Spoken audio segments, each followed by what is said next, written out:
Jaganandana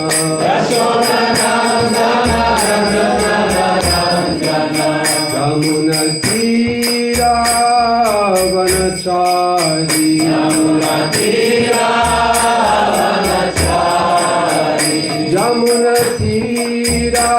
Vanachari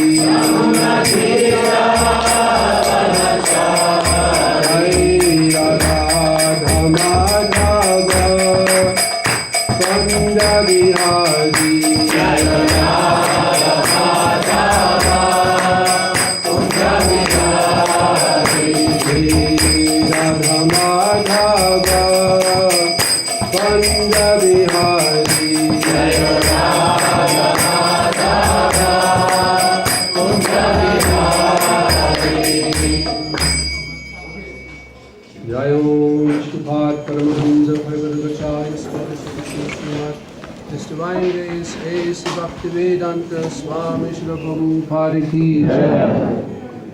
Ananta Koti Vaishnavanda ki jai. ISKCON founder Acharya Srila Prabhupada ki jai. Nam Acharya Srila Haridas Thakur ki jai. Name Sega Host Sri Krishna Chaitanya Prabhu Nityananda Shri Advaita Gadadhar Shivas Adi Gaur Bhaktivinoda ki jai. Grantaraj Srimad Bhagavatam ki jai. Gaur Premananda. Glories to the assembled devotees. All glories to the assembled devotees. All glories to the assembled devotees. All glories to Shri Guru and Shri Gauranga.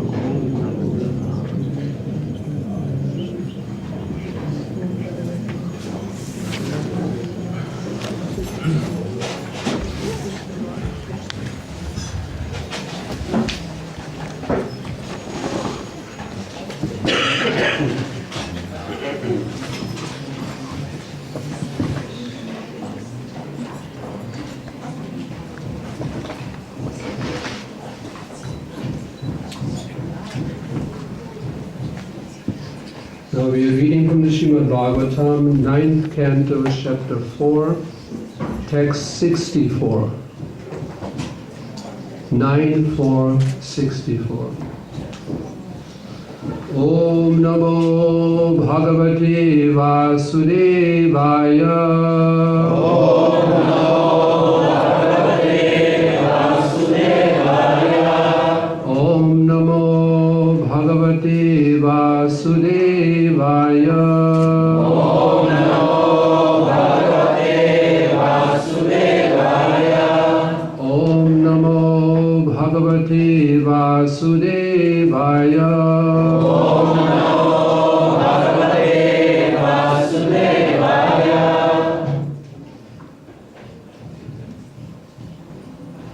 How do you quote? Is it wow? Naham Atmanam Ashase Mat Bhaktai Sadhubi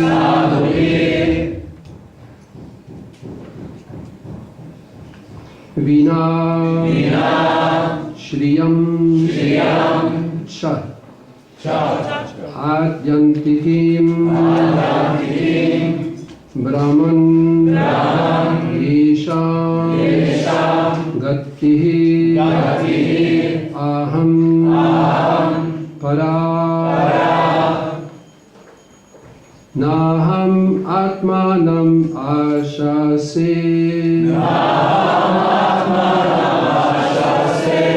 Mat Bhaktai Sadhubhya Vina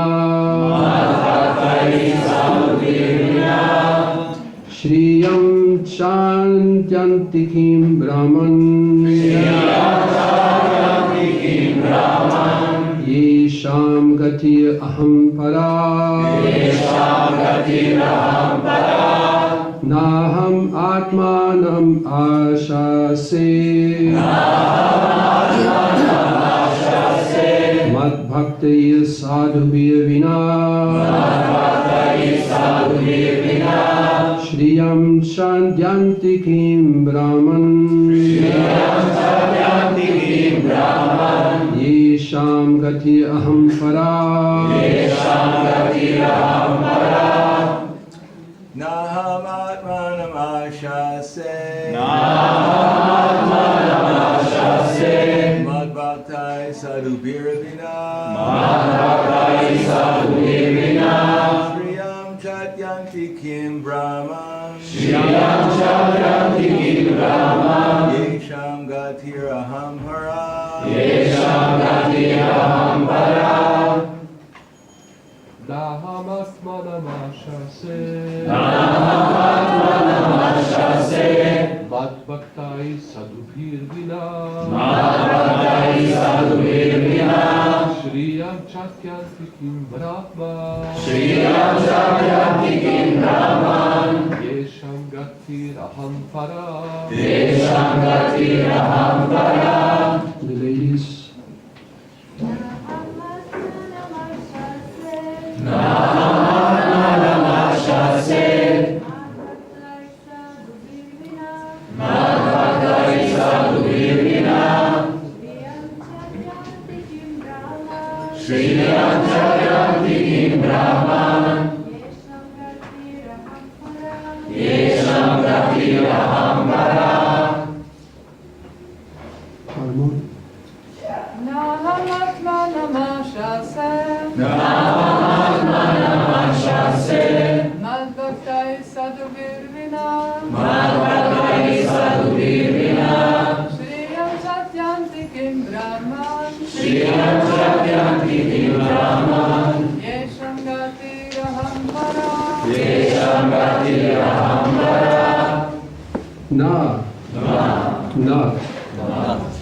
Aham, I, Atmanam, transcendental bliss, Ashase, desire, Mat Bhaktai, with my devotees,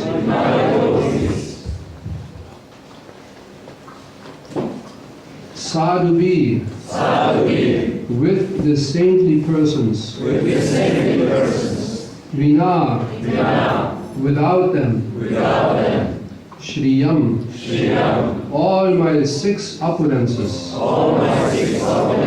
Shah, also, Adyantikim, the supreme, Brahman, O Brahmana, Yesham, of whom, Gatihi, destination, Aham, I am, Para, the ultimate. Translation. O best of the Brahmanas, without saintly persons for whom I am the only destination, I do not desire to enjoy my transcendental bliss and my supreme opulences. Purport by His Divine Grace, A.C. Bhaktivaibhava Swami Prabhupada. The Supreme Personality of Godhead is self-sufficient, but to enjoy His transcendental bliss, He requires the cooperation of His devotees. In Vrindavan, for example, although Lord Krishna is full in Himself, He wants the cooperation of His devotees, like the cowherd boys and the gopis, to increase His transcendental bliss.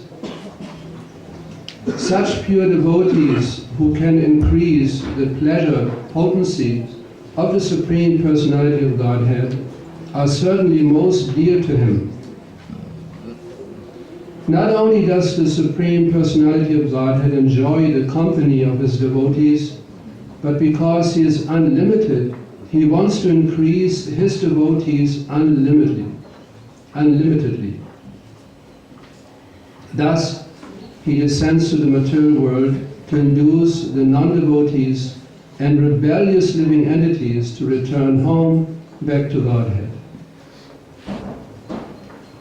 He requests them to surrender unto Him because, unlimited as he is, he wants to increase his devotees unlimitedly. The Krishna consciousness movement is an attempt to increase the number of pure devotees of the Supreme Lord more and more. It is certain that a devotee who helps in this endeavor to satisfy the Supreme Personality of Godhead becomes indirectly a controller of the Supreme Lord. Although the Supreme Lord is full in 6 opulences, he does not feel transcendental bliss without his devotees.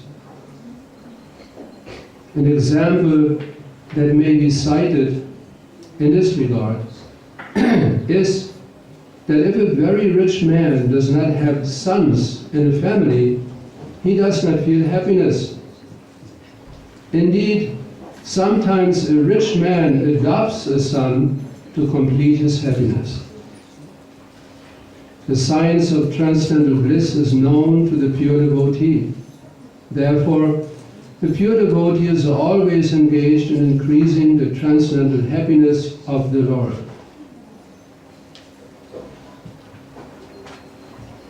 Nama Om Vishnupadaya Krishna Veshtaya Bhutale Srimad Bhaktivaibhava Swami iti namane. Namaste Saraswati Deve Gauravani Shalini Nirvishesha Shunyavadi Kashtayadi Shata. Jai Shri Krishna Chaitanya Prabhu Nityananda Shri Advaita Gadadhara Shri Hari Gaur Bhaktavinda. Hare Krishna Krishna Krishna Hare Hare Hare Rama Rama Rama Hare Hare. One more time the verse. Naham Atmanam Ashase Mad Bhakti Sadhubhya Vina Shriyam Shadyanti Kim Brahman Yesham Gatir Ahampara. O best of the Brahmanas, without saintly persons for whom I am the only destination, I do not desire to enjoy my transcendental bliss and my supreme opulences.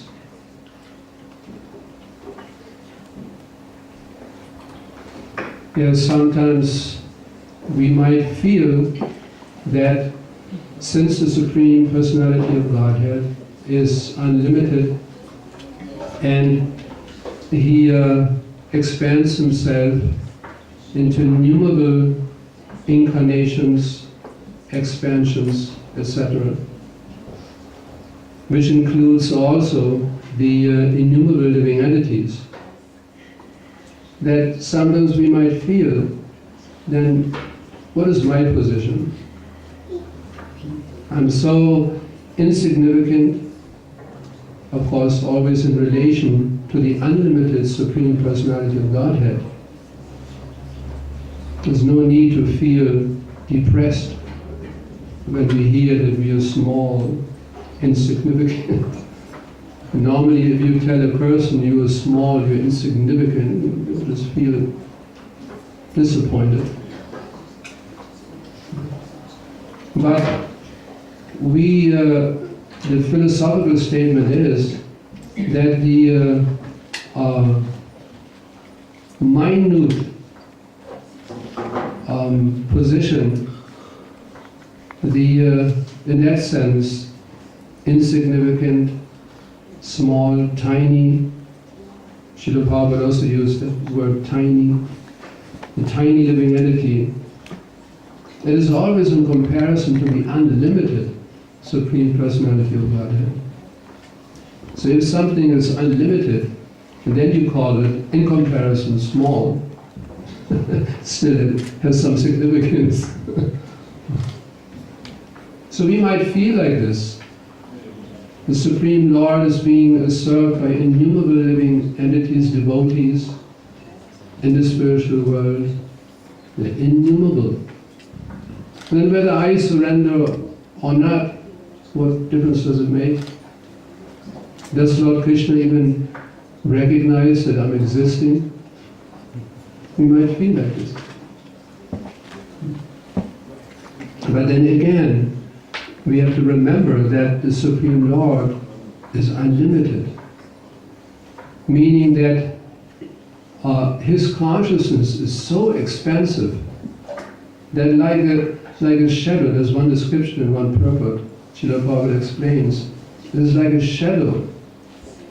Like a shadow, he follows all the living entities in this material world, and of course we know as Paramatma, residing within the heart of each and every living entity in the entire material creation.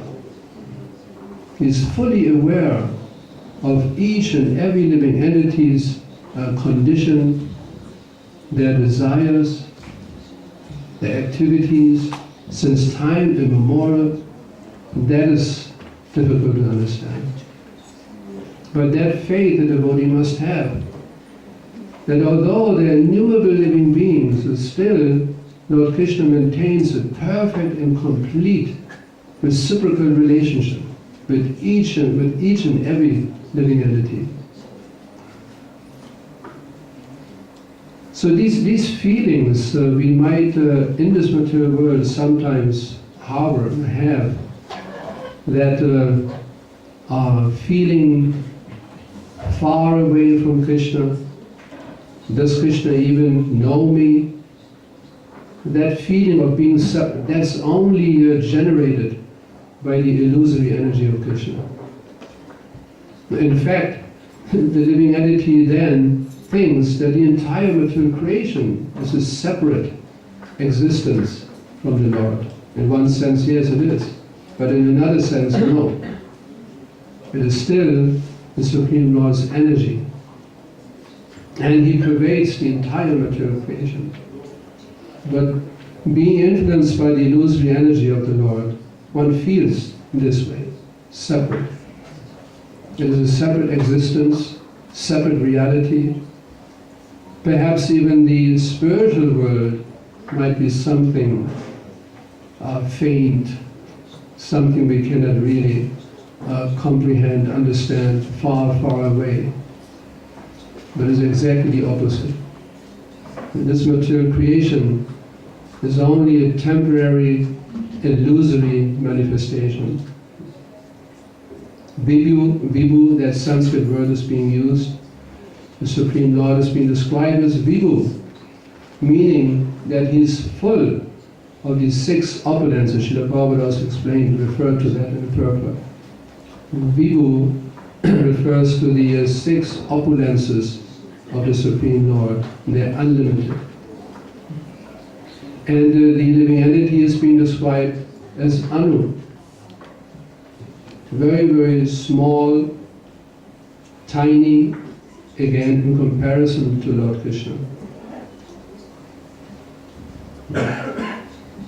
We have to remember that these terms of limitation are given in comparison with Vibhu, the Vibhu aspect of the Lord. His limited, or rather the Supreme Lord's limitless nature cannot even be understood by exalted living entities like Lord Brahma. Even he cannot understand the opulences of the Lord. He gives us this one beautiful verse.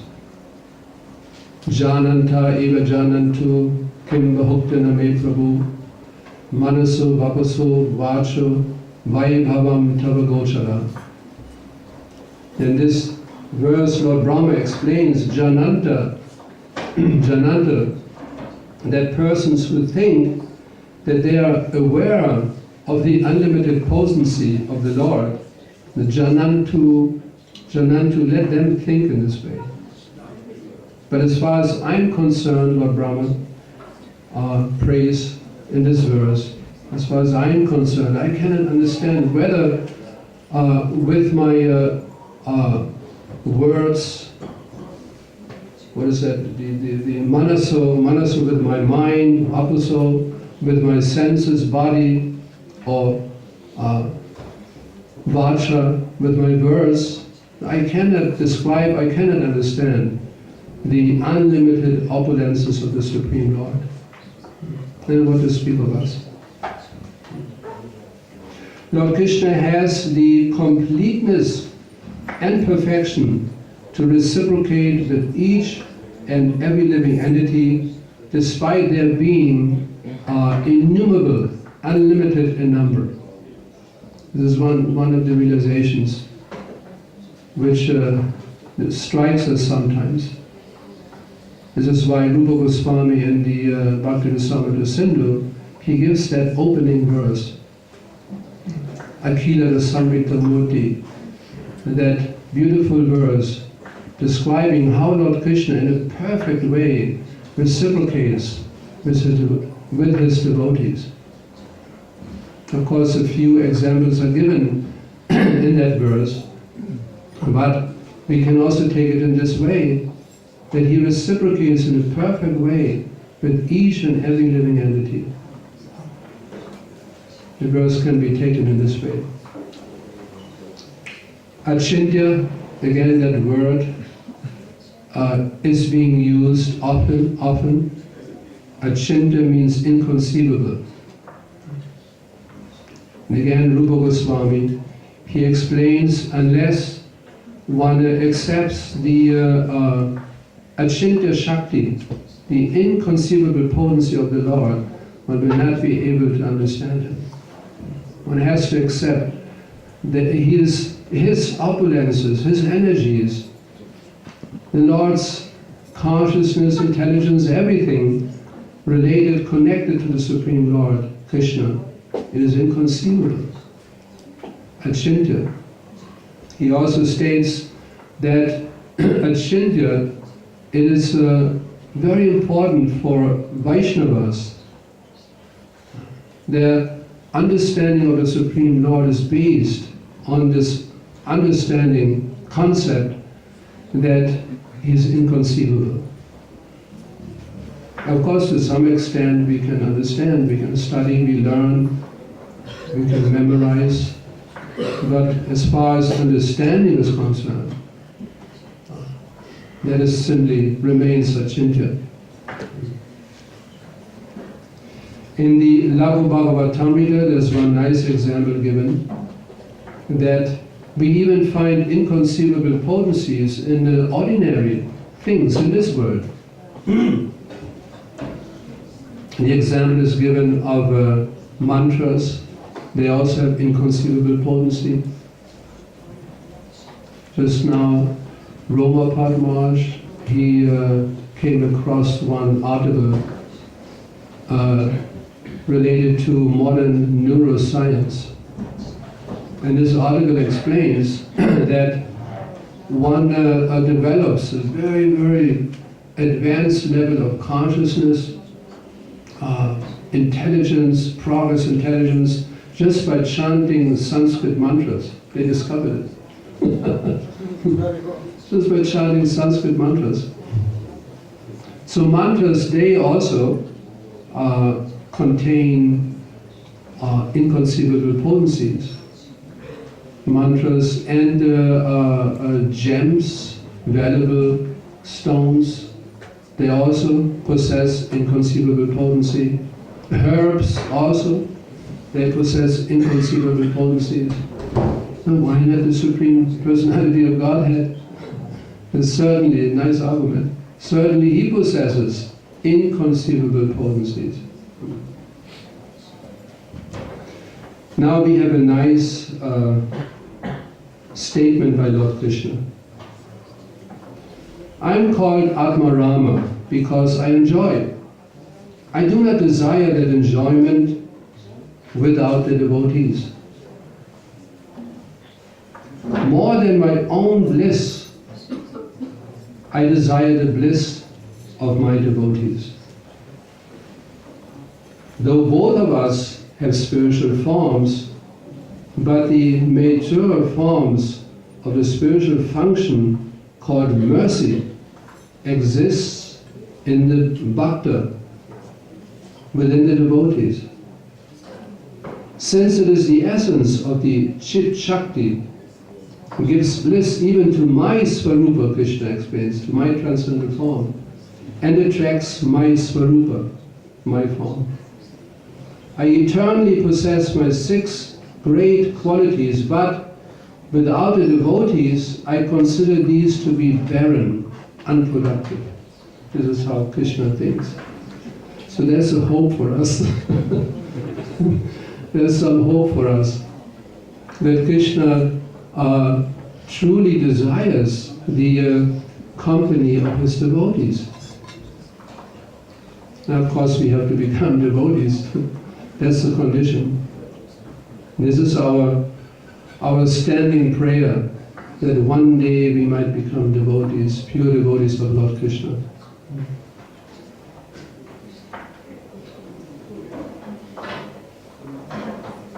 The unalloyed devotees and the Lord are transcendently attached to one another. For others, the Lord has nothing to reciprocate, and therefore he is called Atmarama, self-satisfied. Because sometimes I thought Atmarama means Lord Krishna, he is self-satisfied. He doesn't even need his devotees. But these statements by Krishna himself clarifies this point. Atmarama, self-satisfied, which means he's not reciprocating. He doesn't see the need to reciprocate with non-devotees, those who are not surrendered to Krishna. In that sense, he's Atmarama. But still, he always desires the association of his devotees. Self-satisfied as he is the master of all monists who seek to merge into the existence of the Lord. Such monists merge within the personal effulgence of the Lord, called the Brahmajyoti, but the devotees enter into the transcendental pastimes of the Lord, which are never to be misunderstood as material. Also a nice point. These impersonalists, they desire to merge into the effulgence of the Lord, but the devotees also, they desire to merge, but into the transcendental pastimes of the Lord. They go further. Here we have another nice verse spoken by Sanat Kumara of the four Kumaras in the fourth canto. The devotee should gradually increase the culture of devotional service by constant hearing of the transcendental qualities of the Supreme Personality of Godhead. These pastimes are like ornamental decorations on the ears of devotees. By rendering devotional service and transcending the material qualities, one can easily be fixed in transcendence in the Supreme Personality of Godhead. Beautiful verse. These are the decorative ornaments, like earrings, on the Vaishnava devotee, meaning always being absorbed in hearing, describing, remembering the qualities and pastimes of Lord Krishna. That's a symptom of advanced devotees. They only want to talk about Krishna. They have no other interest. This is not narrow-mindedness. The non-devotees, they think, you Hare Krishnas, you're narrow-minded. You only talk about Krishna, nothing else. Well, what can we do? Krishna is everything. There's nothing else to talk about. But they haven't realized it. Therefore they think that we are narrow-minded. But nobody can be more broad-minded than a devotee. Because he knows Krishna is everything, which is a fact. This is our challenge. Krishna is everything. That's the challenge. Try to disprove it. If they cannot disprove it, our argument stands. We are not narrow-minded. We are the most broad-minded.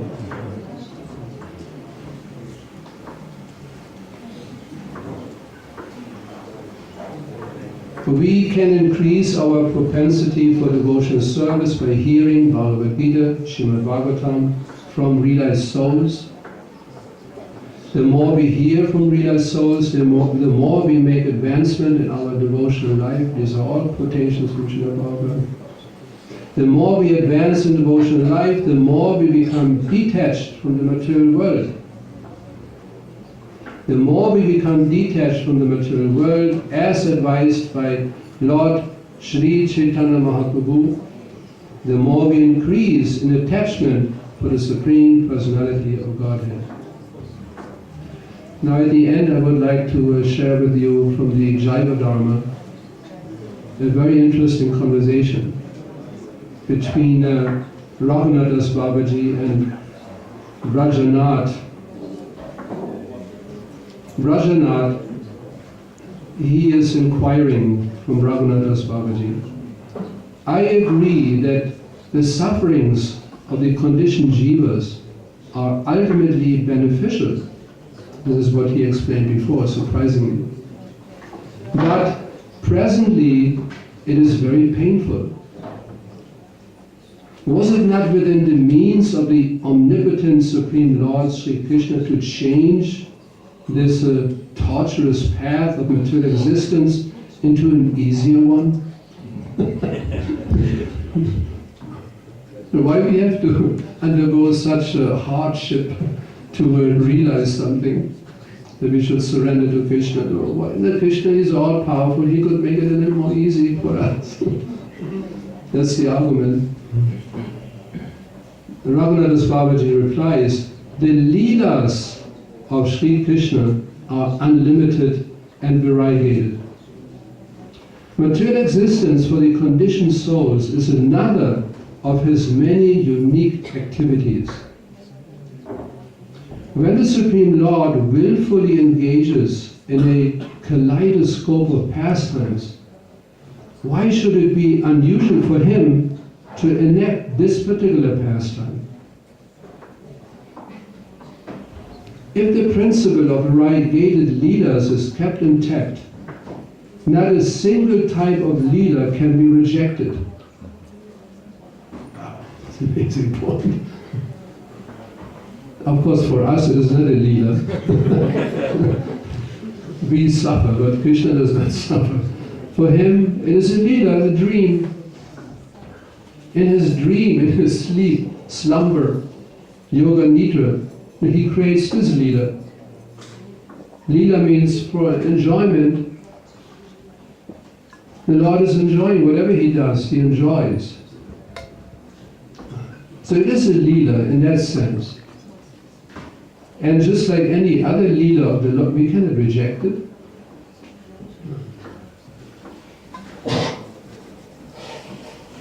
If the principle of variegated leelas is kept, we read this, whatever the leela, the participants assisting the Lord may have to accept many hardships and pain. That's part of it. It cannot be rejected. It must have a purpose. To whatever extent, it must have a purpose. All the upakarana, meaning the participants, the paraphernalia, are fully under the control of the Purusha, and they are the working tools of the Supreme Creator.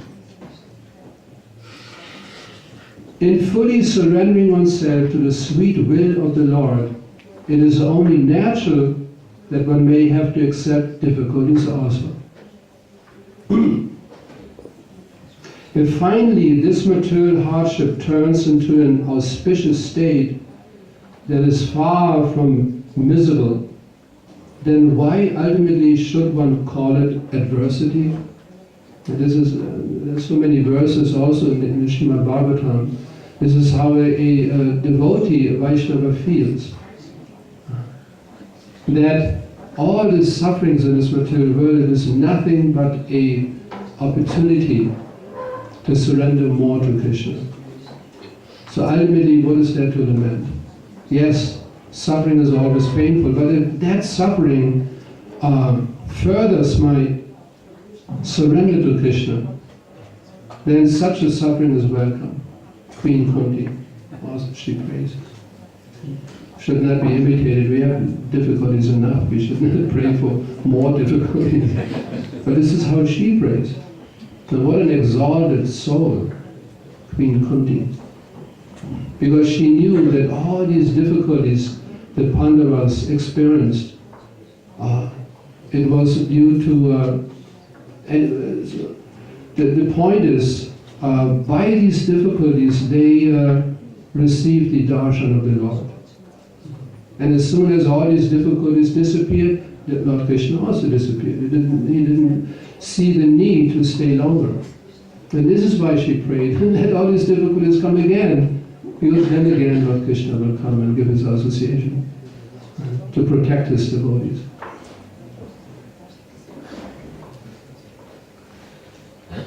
Instead of serving the Lord in his transcendental pastimes, he embraces Maya, who gives him only acute harassment in the living entity. If anyone is to blame for this dilemma, it is the jiva, and definitely not Krishna. Rajana. If the jiva were not allocated his share of free will, would anything have gone amiss?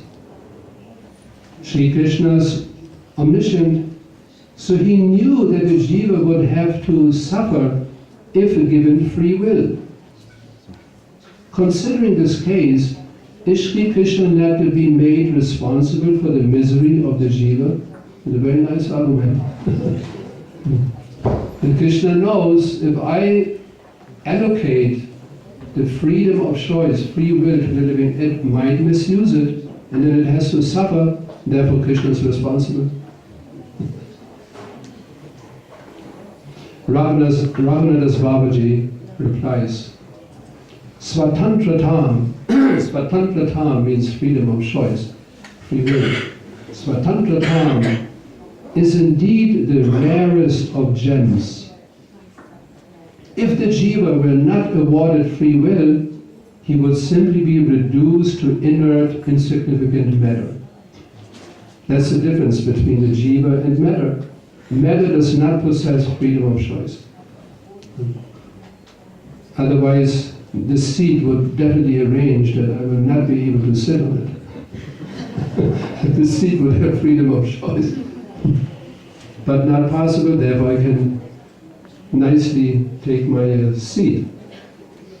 The jiva is part and parcel of Chit Vastu, the absolute transcendence. Therefore, he possesses the same qualities as the absolute whole, but in minute measure.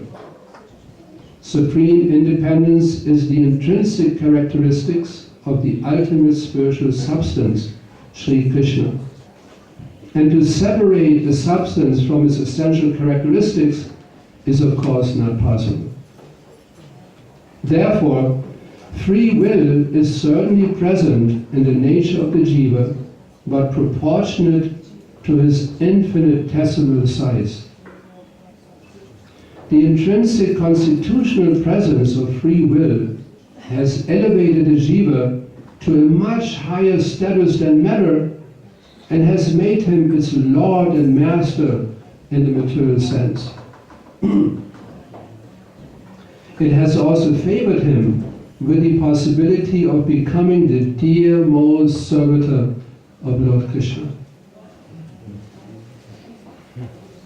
Yet, when the same jiva misuses his innate free choice and thus becomes engrossed in material activities, the merciful Sri Krishna is stricken by compassion and concerned about the bad fortune of the jiva.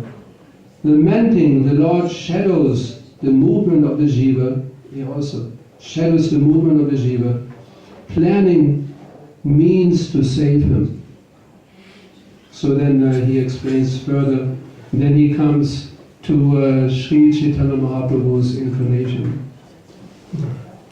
How merciful Chaitanya Mahaprabhu is, giving the example how a devotee should practice Krishna consciousness, how he should behave as a Vaishnava, everything Krishna does it himself. He gives a perfect example.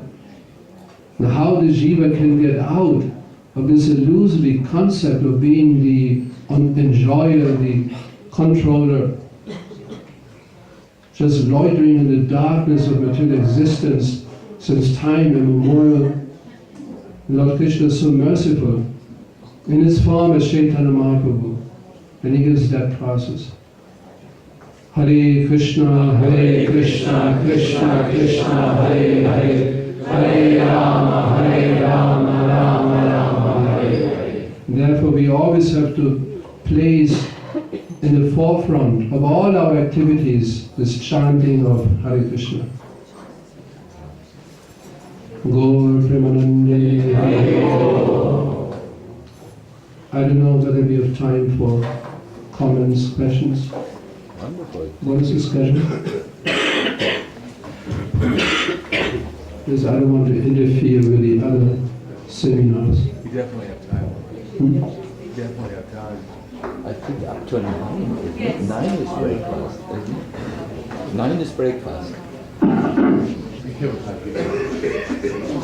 Maybe a couple of comments, questions. Maharajas, you would like to give some comment about some aspect, some point?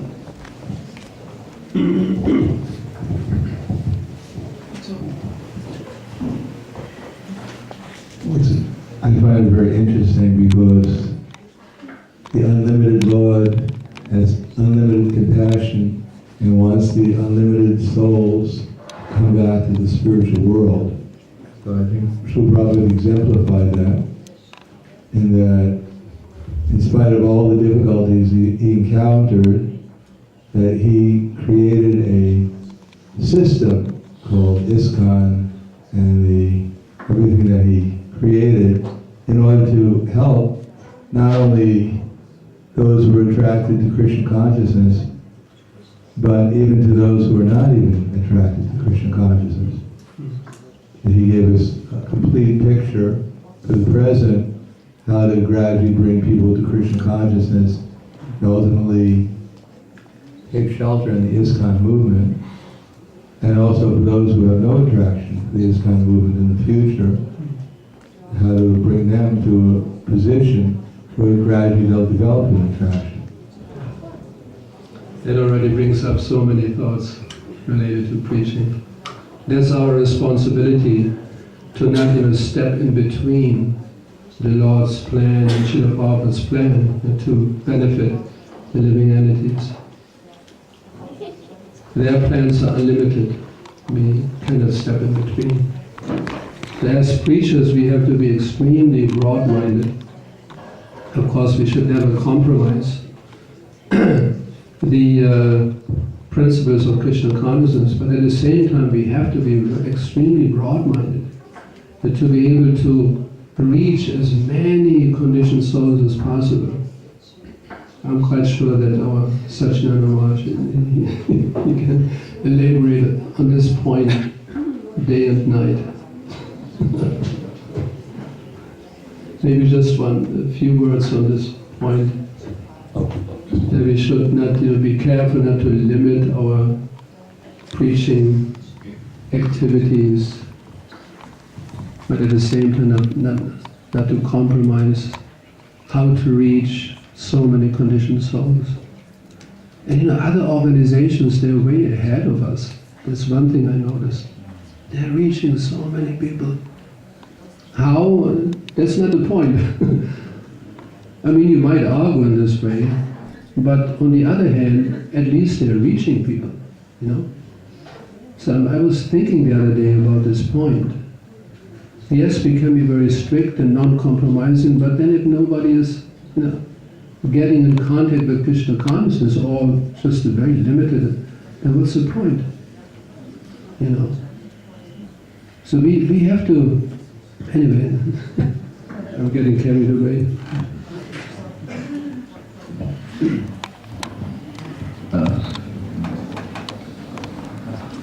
First of all, thank you very, very much. I was really very, let me say, devotionally stimulated by this wonderful class where you showed something which a devotee needs to hear, that Krishna is caring for me. He's so unlimitedly, and even the way he has designed the world, and really very, very nice points.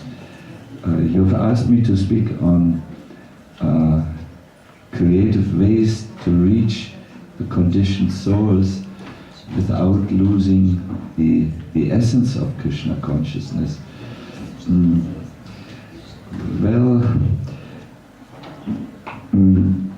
We call our efforts to reach the conditioned souls bridge preaching. A bridge is a means which comes to the other side of a river. You know, that's why we have a bridge. It wants to reach over the river and contact people on the other side. So we call our efforts bridge preaching. Whatever we do in the yoga world, whatever we do in the scientific world, whatever we do to reach out to all types of communities, the vegetarians, the vegan people, and so on. We call it a bridge preaching, that is, we bridge over to these people. Now, the analogy of a bridge carries a very important instruction, and that is, a bridge must lead somewhere. If you have a bridge, to the yoga community, but the bridge doesn't reach to Krishna consciousness, then this is violence, you know. Springboard to fall down. It's a springboard to fall into the river. If you reach out to the scientific community, but your bridge doesn't bring this scientific people to Krishna consciousness, then what have you done for them? That you have misled them, really. So it's very important that those creative preaching programs make sure, really, that they lead the people to Krishna consciousness. And here I find a lot of improvement. Sometimes we hear, for instance, in preaching to the yoga community, devotees speak of Krishna as the divine presence, which is could be an impersonal denomination, and scientific preachers and preachers who talk about political to the politicians. They have to make sure that the bridge leads the other people to Krishna consciousness. There would be interesting discussions, our senior devotees should have these discussions. Where's the borderline in bridge preaching? Where's the borderline? Where do we begin to compromise? Where not? Would be very important discussions. That we are always very clear, and that we are not compromising, but at the same time we are reaching out to as many people as possible. Yeah. You want to give a final comment? I don't think there is a final comment. So thank you very much. Hare Krishna, Srila Prabhupada ki jai. Alananda Maharaj ki jai. Sachinanda Maharaj ki jai. Gop Premanande. Srila Prabhupada ki jai.